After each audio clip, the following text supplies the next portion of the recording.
Hello, everybody. Hey, it is Zoe from Sugar Street Studios.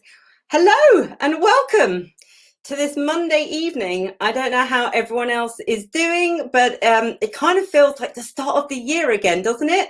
I hope you've all had a really, really nice summer. I've had a couple of weeks off and back today. And boom, we're live for the cake decorating company. Thank you so much, guys, for having me. So tonight, what are we going to be doing? I am going to be showing you the third and final part in our series on sculpting facial features. So we're going to be doing eyes this evening, and I'm just going to show you my method for sculpting an eyeball in the sockets, sculpting eyes, and how I go about doing it using candy clay and a molded eye. So that's what we're going to be doing. If you missed the earlier demos that we did in this series, we did noses and mouths, and you can watch those if you go back to sugarstreetstudios.com/freebies. You can watch and catch up with those there. But I'm going to switch camera and we are going to get started now with the tutorial showing you how I go about sculpting eyes for bust cakes. Are you ready? Are you ready? Let's go. Okay, before we start sculpting, I want to start with this picture because I want to just explain a little bit about the makeup of the eye. This is going to make your life a lot easier when you come to sculpt the eye. So I'm obviously just going to show you this section here today. But if you were doing this on a bust cake, you would treat it actually in exactly the same way. And we want to begin by understanding this part here. So this is the eye socket. So the eye socket is pretty big. You can see it comes from the side of the, you've got the brow bone here, down the top of the bridge of the nose, and then under here. So the eye socket is pretty large. So that's kind of what you're looking at. Actually, probably not quite as big as that, probably to about here. Now the eye is a sphere. So the eye itself is about an inch. A human eye is about an inch sphere. And you'll see when I start to sculpt that I actually begin with, in fact, I'll show you now. I pre-make my eyeballs. So this is made out of gum paste. It's about an inch. I've used a mold to make this. And I just find it easier this way to work with a pre-done hard ball. You can see I haven't got a whole ball, I've just got half, because actually most of the eyeball is inset into the socket. You don't see that much of it. You probably only see about a quarter of the whole eye, if that actually. So that's something to bear in mind, okay? Now the eye itself and all the eyelids and everything that form around the eye, the whole thing is based around that spherical shape. So it's really important that we keep that. Now it's not flat, so there are four points of the eye to consider. So you've got your tear duct, you've got the middle of the eyelid here, the bottom of the eyelid, and then the edge of the eye. So 4 points, and they're not all on the same plane. So what I mean by that is that if you've got to imagine that your eyeball is ever so slightly tilted, okay? So the most protruding part of the eye is this middle part of the eyelid here. Okay, that's number one. The second most protruding part of the eye is underneath it, which is the bottom eyelid. Okay, that's number two. So the eye is ever so slightly, I'll show you this in profile, the eyelid's ever so slightly tilted like that, inset into the socket. Hopefully that makes sense. And the deepest part of the eye is here in the tear duct, and so this is number 3. And this is number 4. So you can see that the eyeball is not only tilted that way, but when you come to form the eye, the depth of your socket here is greater than it is here, okay?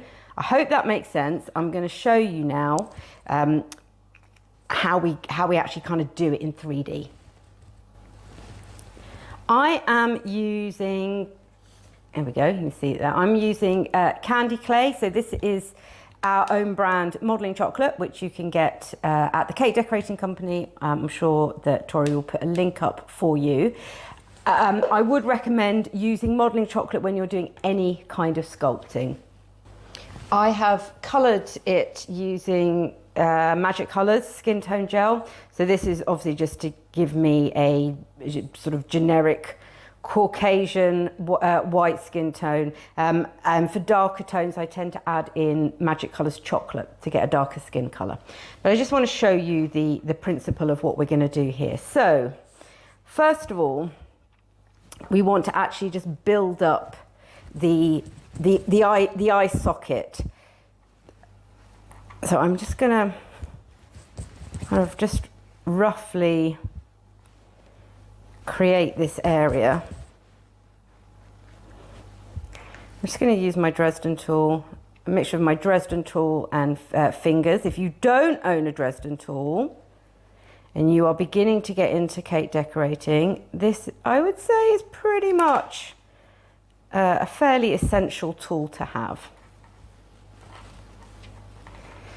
So all I'm doing is I'm trying to recreate the socket, really. I'm not going to make a nose or a mouth or anything like that. I just want to create the area of the socket, and to make sure that I've got this sort of proud brow line. So like with any type of sculpting, you want to start with what's underneath. So we want to pay some attention to the bone structure underneath. And you've got a brow bone here. This is the top of your bridge of your nose here. And if you missed the other demos and tutorials that I did on both the nose and the mouth, you can absolutely watch those over at sugarstreetstudios.com. They're still available to watch. So what I am doing is I'm just going to take a big ball tool here. I want to create that deep socket. My eye is going to go in.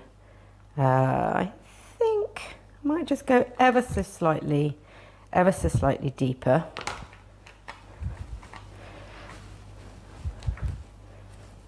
So, as I say, I'm not going to sculpt a nose or anything like that, but we're just going to mark out where it would be. Just going to put a little bit more on this brow here. So if you were doing this on a bust cake, you would probably do the same, actually just build up a little bit and then hollow out the area for the eyeball. So I want to make a nice deep impression. This is my socket here. And this is where my eyeball is going to go. Now, do you remember I said about it being tilted ever so slightly? So what I tend to do, it kind of depends. If I'm doing this on a bust cake, I might not need to do this, but for the purposes of today, I'm going to just, because it's a flat piece, I'm actually just going to put this in at an angle. So I've already got that perspective correct inside the eye.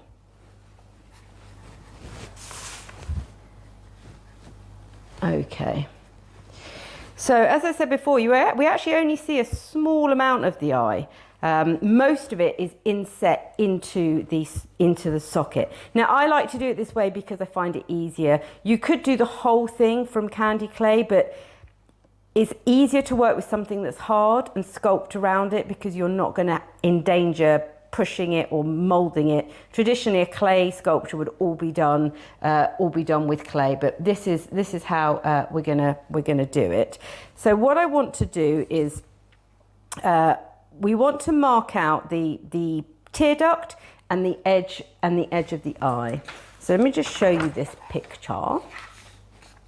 So usually the tear duct and the edge of the eye are level, but sometimes they're not. Sometimes you get this slight cat eye look where the edge of the eye up here is ever so slightly higher, which it is in this one. So this obviously, it depends on the type of eye and face that you're doing. So for a female face, you might want to do that because it's just a little bit more attractive. But for argument's sake here, I'm just going to just make them level. So I'm going to start by creating the bottom bit of the eyelid. I'm going to do that here.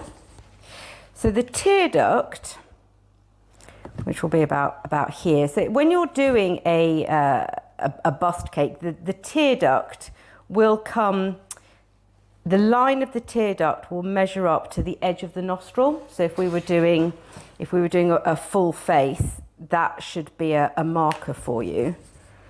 And you do get, so in this socket here, you do get pockets of fatty tissue here. So you may well need to build up a little bit, well, you will need to build up a little bit here. How much you put in is going to, again, determine whether you're doing an old face or a young face, whether you have, whether it's saggy.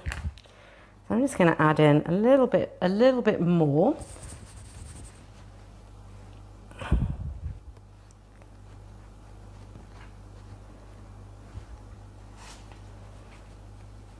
And that's probably, in terms of the line of where the bottom of the eyelid comes, I'm kind of quite happy with that. So what I need to do now is just make sure that I've kind of got a mental note of where my tear duct is.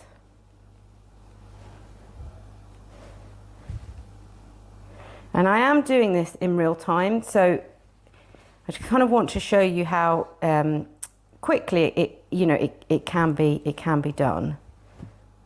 So I'm pressing that in. I'm just going to create my tear duct here.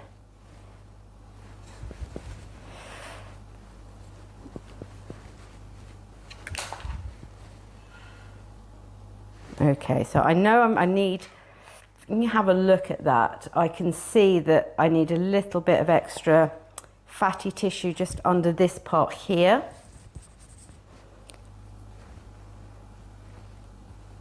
And obviously on older people, this is, these parts here become, the skin obviously loses its collagen, it's not as full, and this is where you can add those really lovely character lines.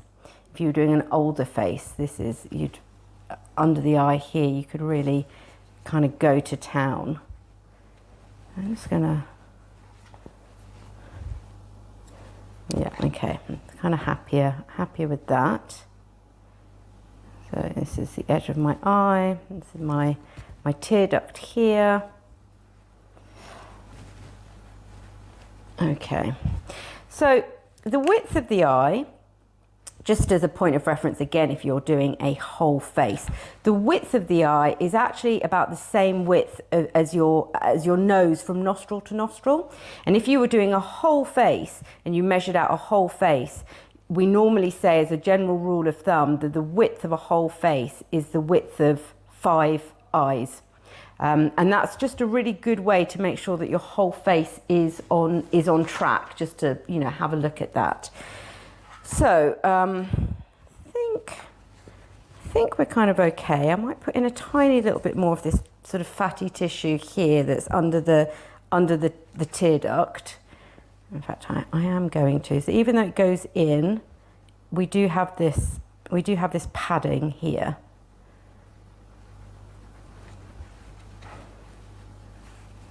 Okay. So once you're happy with the bit underneath, we can now start going to the upper eyelid. So you can see where we created that basic socket to begin with is the beginning of our brow. We want to now come in and create a little bit of an eyelid. Now we don't want the eyelid to be too thick,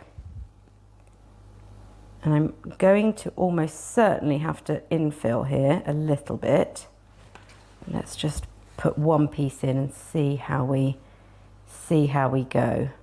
Now, the lower down you put your eyelid, the more sleepy a person looks, the more dopey they look. So you can see that in profile, that eye is bulging out too much. So I'm going to need to build this up here, because the eye should absolutely not at any point be sticking beyond the brow line. The eye is inset.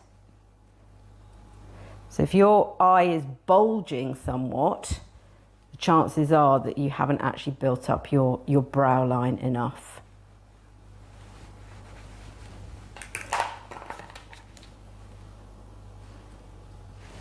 Okay, so I'm happy with that. So now I'm going to just build up a little bit more onto the upper eyelid. Okay. I think kind of position wise I'm happy with that. Now the bottom eyelid sits underneath the top eyelid. Okay, so do you remember that diagram at the beginning where we said, we looked at the point that was protruding the most? Is this point here needs to be protruding beyond this point. Okay, now mine isn't yet, so I know I need to build up a little bit more, or push my eye back further into the socket.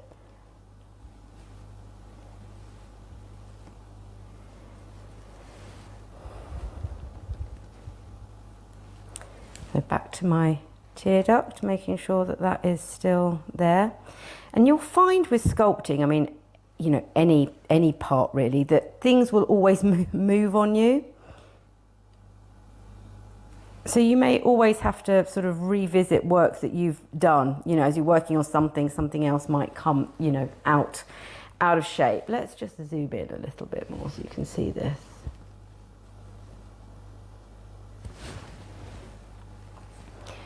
Okay, so you can see actually now by adding that in, we're beginning to look a little bit more recognizable as an eye.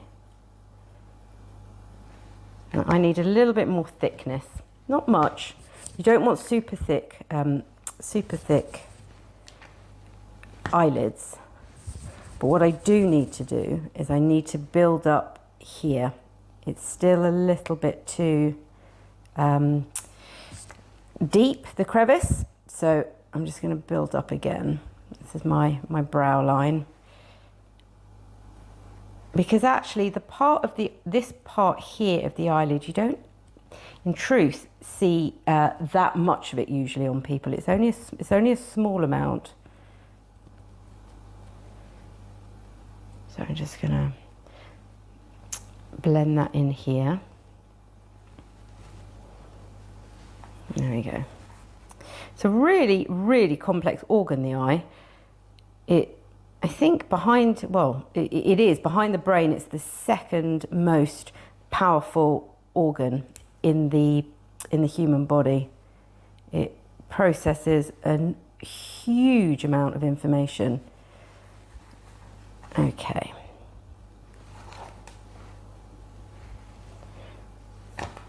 Okay, so I've got my eyelid in place. So what I want to do now is I would just want to start finessing this eyelid, and I'm using the side of the edge, if you like, of the Dresden to create that eyelid. I am just going to roll a teeny tiny bit. Teeny weeny bit, which I just want to put across the center here, just to make that middle bit of the eyelid just a little bit thicker and a little bit prouder. May have added a little bit too much, but we'll just take a bit away.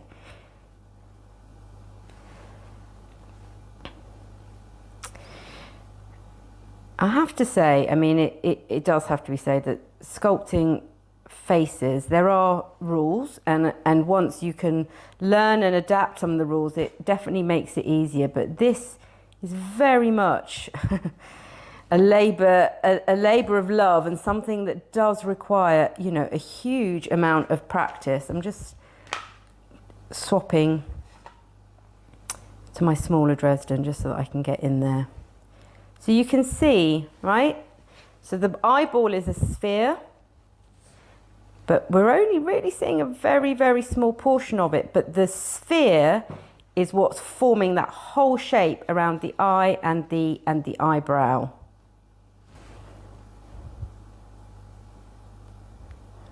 So as I say, you want to make sure that the top eyelid comes over and wraps around the bottom eyelid. And make sure that we can see that shape of that tear duct. Okay, I think that looks pretty good. And we're kind of there. So there is a piece of, so this is your brow. Let's just put in a, I'm not going to do the brow, but let's just put in an eyebrow just so that you can kind of see. There is a piece of fatty tissue here, and again, a bit like the jowls under here, as you get older, they begin to, you know, sag a little bit. So you can always add in extra lines here. But this little pad here this little pad is on everybody. So we do want to add that in. And as I say, for an older person, this loses gravity and begins to sag and sits over the eye. But we're just going to do a sort of generic female face. So just want to add that in here. I would never do the eyebrows that thick, but I just kind of just to give you a little bit of perspective and understanding of what I'm talking about. Just want to use your tools to get that in.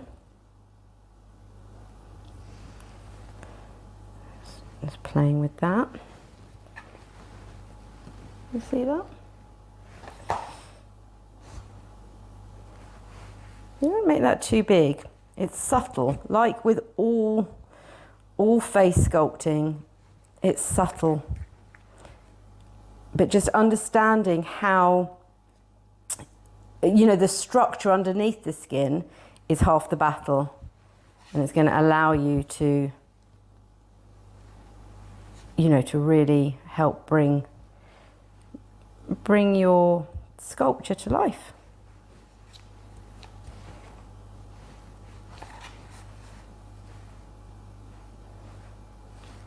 So you do get a few little creases here. You know, even in younger people, but they do become more pronounced. So you just want to check that you've come in nice and deep here, that your bottom eyelid comes underneath your top one.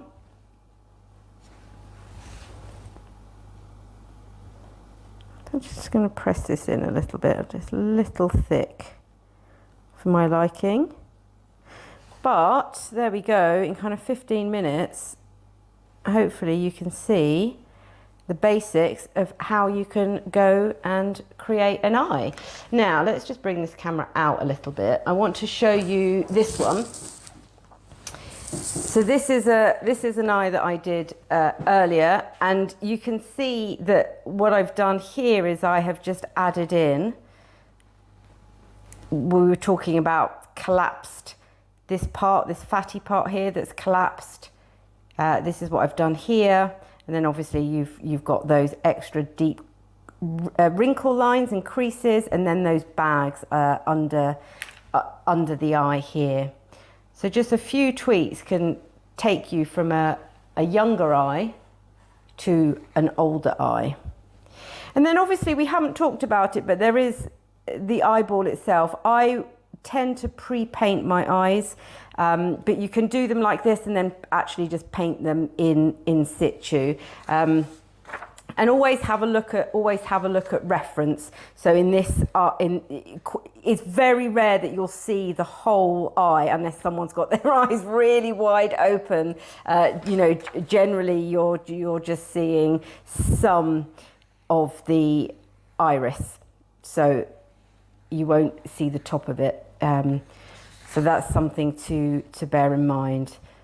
But I do have a tutorial on painting eyeballs over at sugarstreetstudios.com in the freebie section, so you're welcome to go over and have a look at that if it's useful. So there we go. 15 minutes, how to sculpt an eye.